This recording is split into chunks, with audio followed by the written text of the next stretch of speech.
Today, I want to talk to you about the difference between the home inspection and the appraisal. Believe it or not, there are some buyers out there who don't know that there's actually a difference between those two, and they think that one is a substitute for the other and that they don't need to pay for both. Why not save money and just get one done? Unfortunately, that belief is incorrect. So I'm going to clear up any misconceptions you might have about home inspections and appraisals. So let's start with the home inspection. The home inspection is your opportunity as the buyer to have a professional come out and give the home a once over, literally from the roof to the crawl space, basement, slab, whichever the home has. They are going to look at all the systems in the house: plumbing, electrical, roof, HVAC. They're going to check for leaks. They are going to check for busted windows, windows that don't open or close properly. They are going to look at everything in the house, or at least a really good home inspector is. And they're going to provide you with a report that breaks down what they uncovered. That report is going to tell you which systems are functioning properly, which ones are functioning well or good, but maybe on their last leg, which ones are not functioning properly, which ones are not functioning at all, and which systems are near the end of their useful life. You are responsible for paying for the home inspection. Now, one thing you need to keep in mind is that the home inspection is typically done during the due diligence period.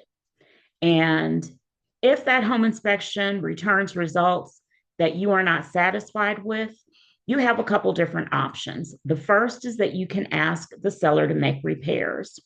The second is that you can ask the seller for a price reduction or for some type of other concession to mitigate the concerns that you have about the condition of the property. The third is that you can terminate the contract. Now, let's say that you ask the seller to reduce the sales price and they refuse. They refuse to make repairs. You can terminate the contract, but that termination has to occur before your due diligence period has expired. And I'll go into more detail about the due diligence period in another video.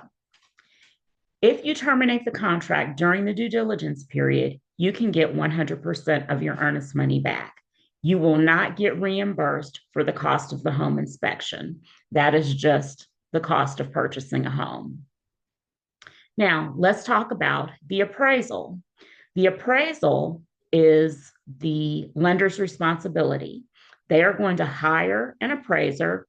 You'll have to pay for that appraiser, and he's going to go out and assess the value of the property.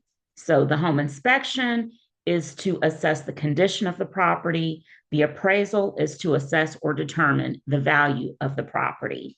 Now, under certain circumstances, particularly if you're getting an FHA, a VA, excuse my dog, an FHA, a VA, or a USDA loan, the appraiser may identify some things that need to be addressed. Typically, those things impact the safety and habitability of the home. If the windows don't open, if there is a deadbolt on the back door, if there's an active roof leak, things like that. And those items, those appraisal items, have to be repaired before closing.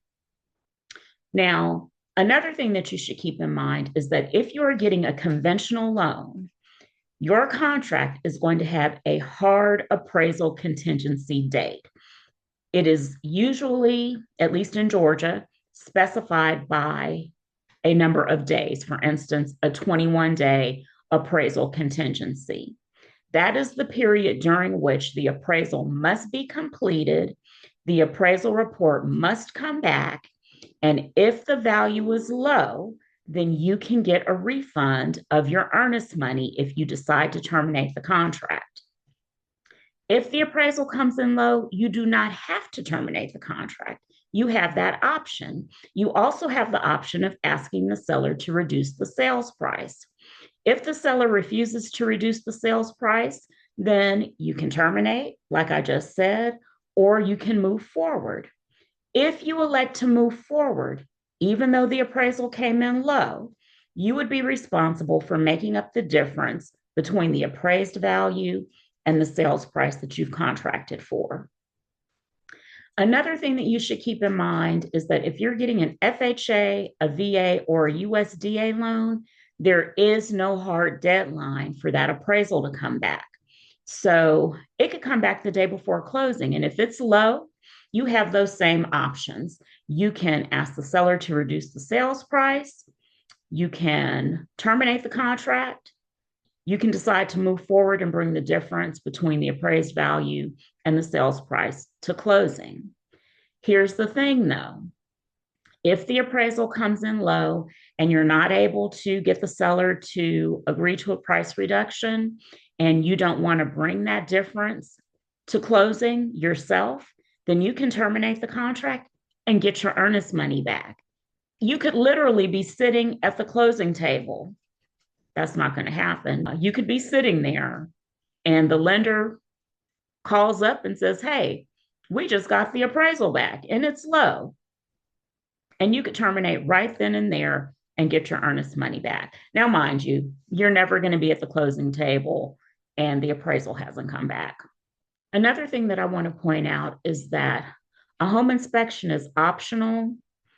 An appraisal is not if you are getting financing. If you're paying cash, you may opt not to get an appraisal. I wouldn't necessarily recommend it, but if you're paying cash, an appraisal is not required. The other thing that I want to point out is that the appraisal and the home inspection belong to you. So if you don't want to share the appraisal with the seller, you don't have to.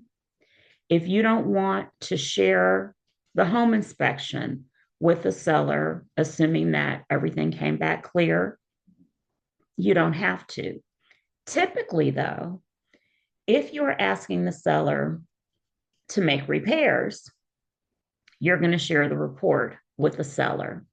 If you're asking the seller to make concessions based on what's in the home inspection, they're going to want to see the report, so you need to be prepared for that.